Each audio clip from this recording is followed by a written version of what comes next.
Olá pessoal, Hare Krishna, bem-vindos a mais um videocast do Ramayana aqui no Clube do Dharma. Então, dando continuidade à leitura do Sri Ramayana aqui, dessa versão romanceada por Krishna Dharma, a gente vai ler hoje o capítulo 4 da parte 3. Então, lembrando que para quem tem interesse em adquirir a obra, a gente coloca o vídeo aqui na descrição, o link aqui na descrição do vídeo.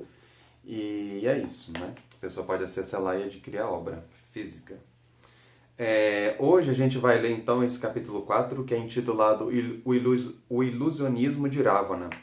O capítulo anterior foi o capítulo 3, intitulado Rama confronta o oceano.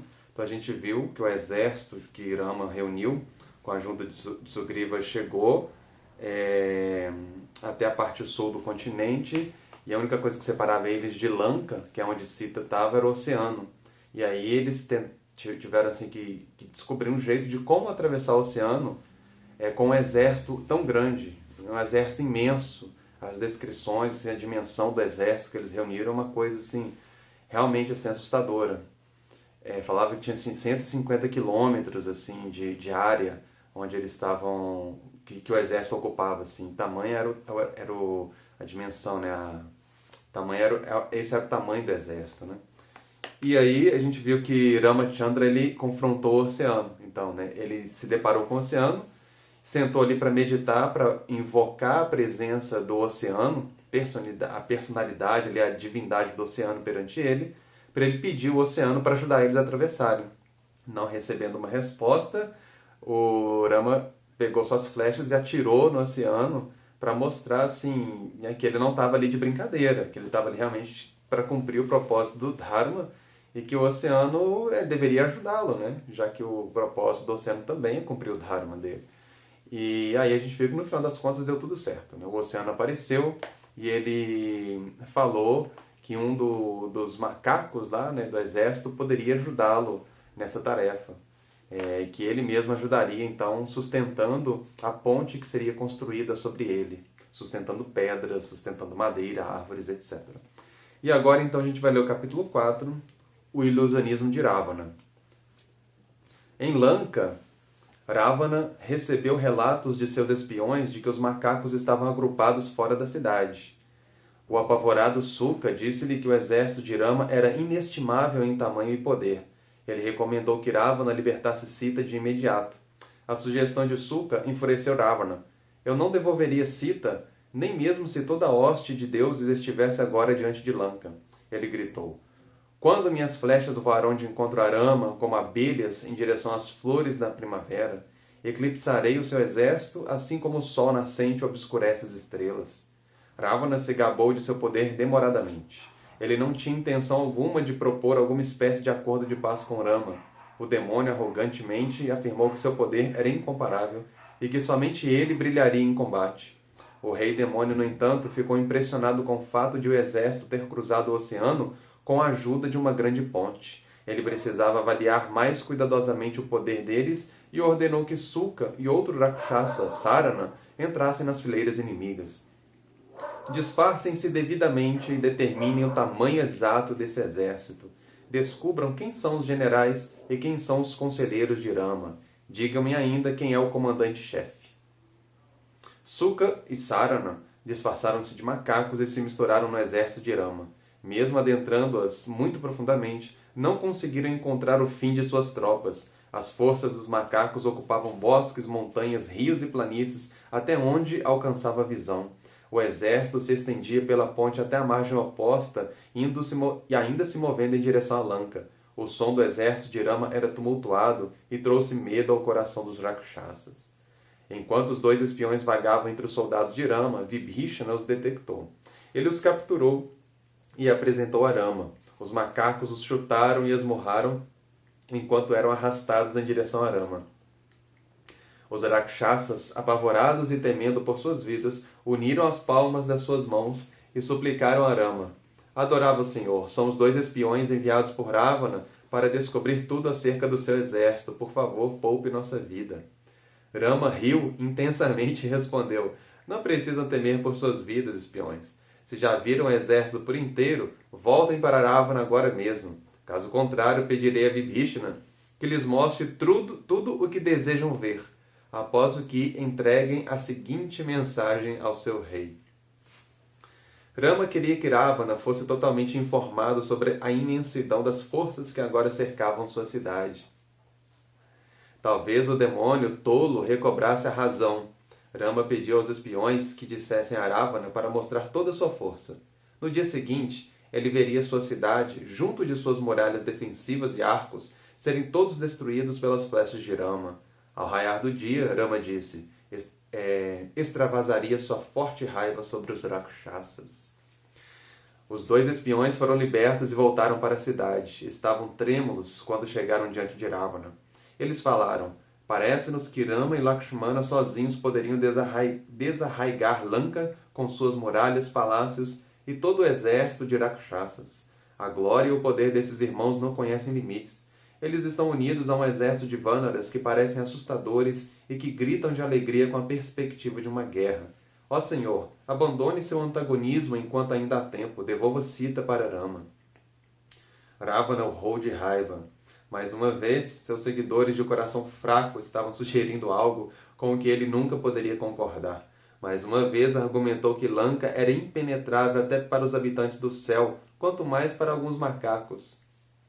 Os espiões, obviamente, estavam com medo, porque haviam sido espancados pelos macacos, mas Ravana nunca cederia ao medo em nenhuma circunstância.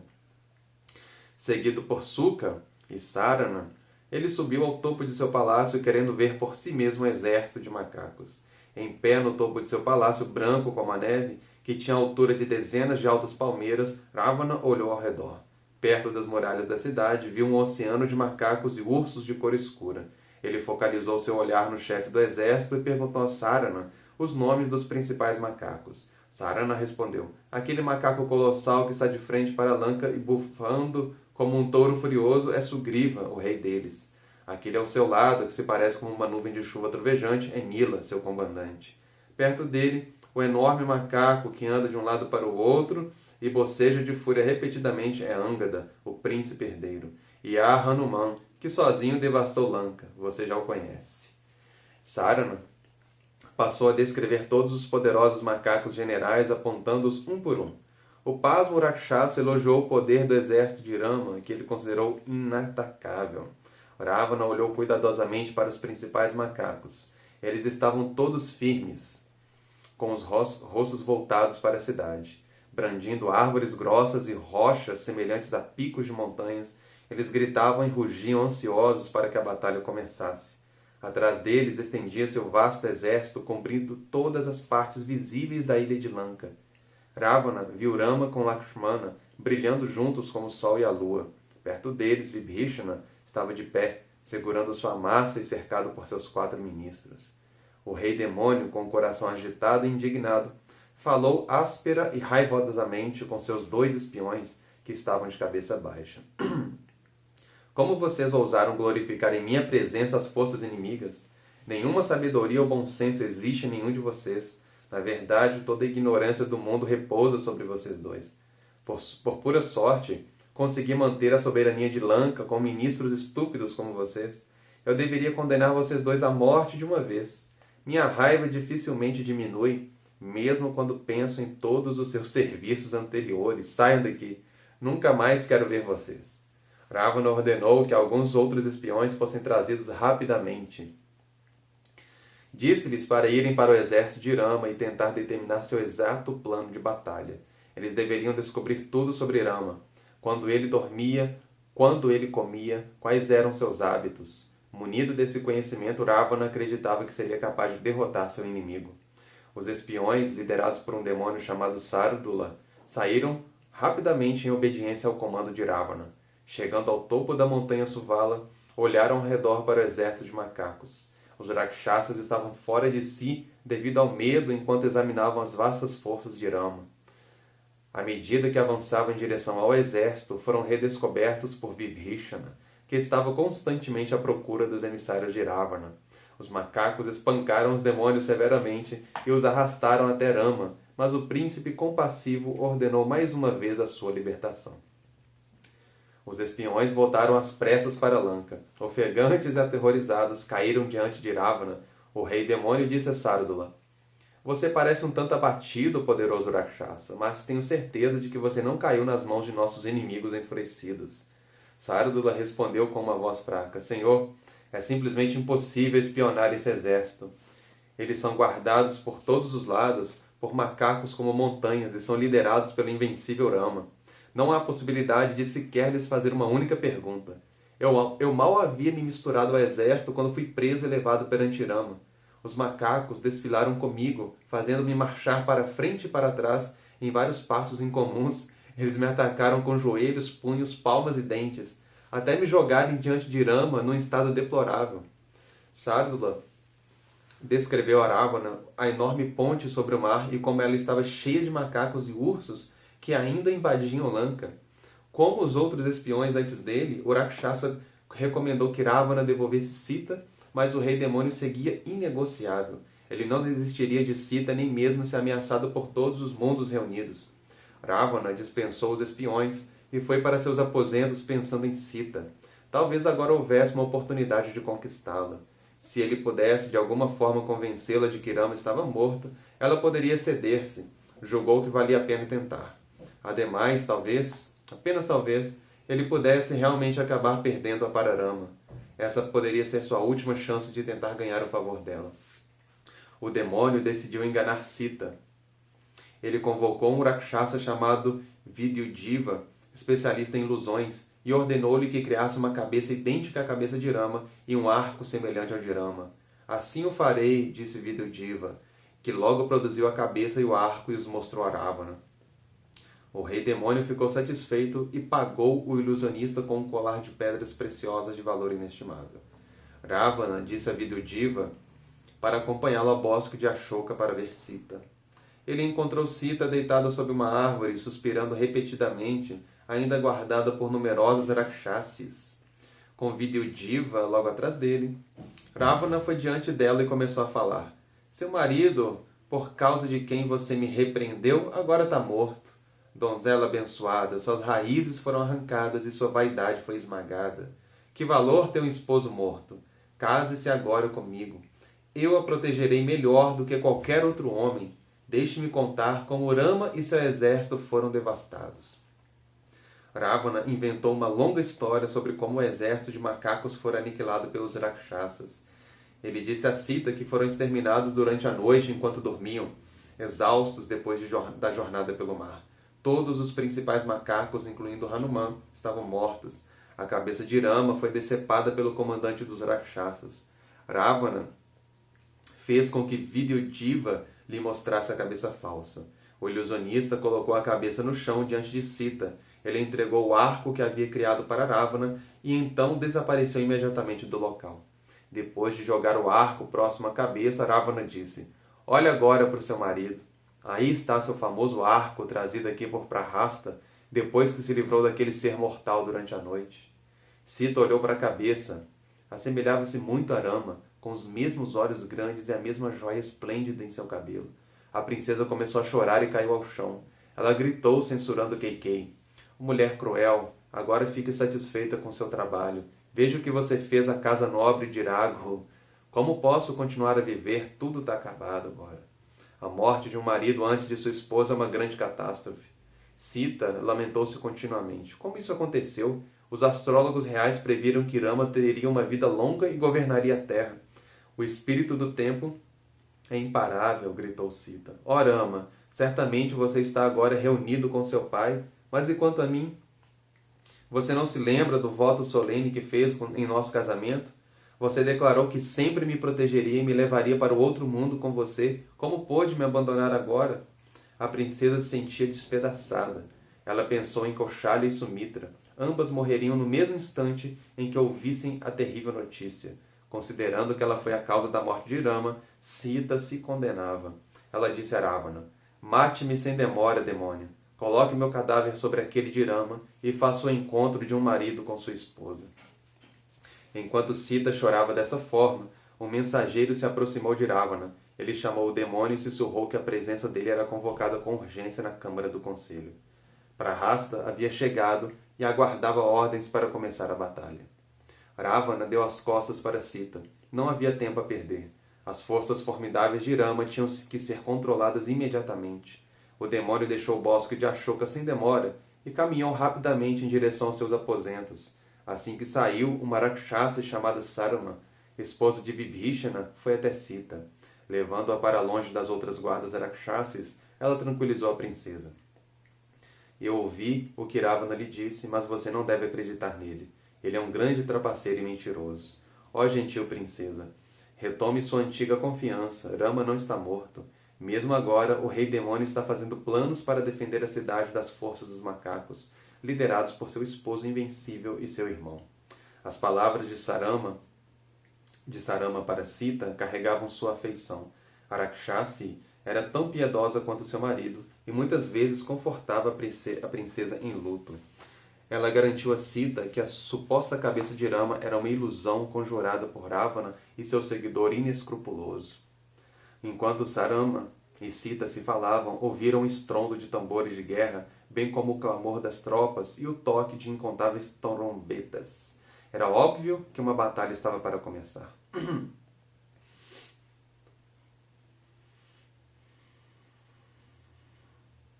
O irmão de Sarama lhe contara tudo sobre Rama. Ela disse a Sita: essa guerra colossal resultará na destruição completa dos demônios. Rama, sem dúvida, ceifará a vida de Ravana. Nenhum outro resultado é possível. Querida Sita, estou certa de que você em breve se reunirá com seu marido. Depois de alegrar Sita, Sarama perguntou se havia algum serviço que ela pudesse prestar à princesa. Ela se ofereceu para levar uma mensagem até Rama. Se desejar, posso voar invisivelmente pelos céus e informar Rama acerca de sua segurança, sugeriu ela. Mas Sita, em vez disso, pediu para conhecer melhor os planos de Ravana. Ela queria saber se Ravana tinha alguma intenção de libertá-la ou mesmo de matá-la antes que Rama chegasse. Nesse caso, sim, uma mensagem talvez devesse ser levada a Rama. Sem ser notada, Sarama entrou nos aposentos de Ravana e ouviu as discussões. Depois de algumas horas, voltou a Sita e a inteirou do que estava acontecendo. Ravana foi exortado por sua querida mãe a devolver você para Rama, disse Sarama. Junto de um de seus conselheiros mais antigos e afetuosos, ela tentou fazer com que ele recobrasse o bom senso. Outros ministros eruditos também defenderam sua soltura. Alertaram Ravana que a batalha contra Rama e os macacos teria um resultado desastroso para os Rakshasas. Apesar de tudo isso, Ravana não deixará você ir, tal qual um homem avaro que nunca cede seu tesouro. Ele não libertará você até perder sua vida em combate, ó piedosa. Sita agradeceu a Sarama por sua gentileza e amizade. Tranquilizada pela certeza de que seu esposo logo chegaria para resgatá-la, sentou-se debaixo da árvore Sinchapa, pensando em Rama com grande absorção. Em seu salão de assembleia, Ravana olhou para seus ministros. Todos permaneceram sentados, mudos, olhando uns para os outros. Rama ter cruzado o oceano com um número ilimitado de ursos e macacos foi uma façanha surpreendente. Isso se somou ao heroísmo que antes demonstrara um único macaco em Lanka. Certamente batalhar com Rama seria uma decisão imprudente. Vendo a timidez de seus conselheiros, Ravana falou com uma voz que ecoou pela câmara silenciosa. Ouvi tudo sobre Rama e suas proezas. Sinto que seremos capazes de vencê-lo na batalha. Eu sei que os Rakshasas são infalíveis e resolutos. Vocês não devem temer. Um conselheiro ancião chamado Malayavana, o avô materno de Ravana, respondeu: Rei, existem diferentes maneiras de lidar com um inimigo que não seja muito hostil. A batalha é apenas uma delas. É recomendado somente em situações em que o inimigo é claramente mais fraco ou onde todos os outros meios de diplomacia falharam. Você não explorou nenhum outro caminho com Rama. Primeiramente, tentemos fazer uma aliança devolvendo-lhe Sita. O resultado da batalha é sempre incerto e sempre há um perdedor. Por outro lado, inteligente Rakshasa, as negociações podem produzir um resultado favorável para ambas as partes. Malayavana falou com confiança. Ravana havia abandonado a virtude e agora seria engolido pelo mal. Rama, entretanto, era devotado à virtude, sua causa era justa. Os deuses e urshis que Ravana havia atacado estavam todos ao lado de Rama. Além disso, Ravana não tinha imunidade contra humanos e animais. Somando-se a tudo isso, Rama também não era um ser comum, ser humano comum. Não havia dúvidas de que era o próprio Vishnu. Portanto, a paz deveria ser buscada por todos os meios. Depois de compartilhar seu conselho tão apropriado, Malayavana calou-se. Olhando para o governante de Lanka, aguardou sua resposta. Ravana franziu as sobrancelhas e sua respiração pesada deixava transparecer sua raiva. Cerrando os punhos, ele respondeu furiosamente. Como se atreve a dizer palavras tão duras e mal pensadas? Certamente o inimigo ludibriou você. Com base em que você considera poderoso o abominável Rama, um mero ser humano que foi abandonado por seu pai e tem como suporte apenas um bando de macacos? Diante de seus olhos, eu o matarei muito em breve. Tendo de alguma forma cruzado o mar e alcançado Lanka, ele não retornará com vida, não há dúvidas quanto a isso. Malayavana não respondeu. Parecia que Ravana estava absolutamente determinado a trazer sobre si sua própria ruína. Após proferir bênçãos e desejar-lhe a vitória, o velho ministro partiu para sua residência. Ravana começou a tomar todas as providências para a defesa de Lanka. Ele colocou generais poderosos em cada um dos 4 portões da cidade, todos equipados com uma força de centenas de milhares de rakshasas muito formidáveis. O próprio Ravana visitou cada portão um a um. Satisfeito em ver que tudo estava seguro, o demônio se retirou para os seus aposentos. E assim termina o capítulo 4 da parte 3 do Ramayana, intitulado O Ilusionismo de Ravana. Então a gente viu como o Ravana tentou infiltrar seus espiões no exército de Rama para tentar obter vantagem na batalha e como ele tentou ludibriar Sita com a ilusão da cabeça falsa de Rama, como se ele tivesse sido morto, né? Então é isso, pessoal. Semana que vem, no próximo episódio, a gente vai ler o capítulo 5, que é intitulado A Guerra Tem Início. Então, Raghupati Raghava Rajaram Patita Pavana Sitaram Hare Krishna.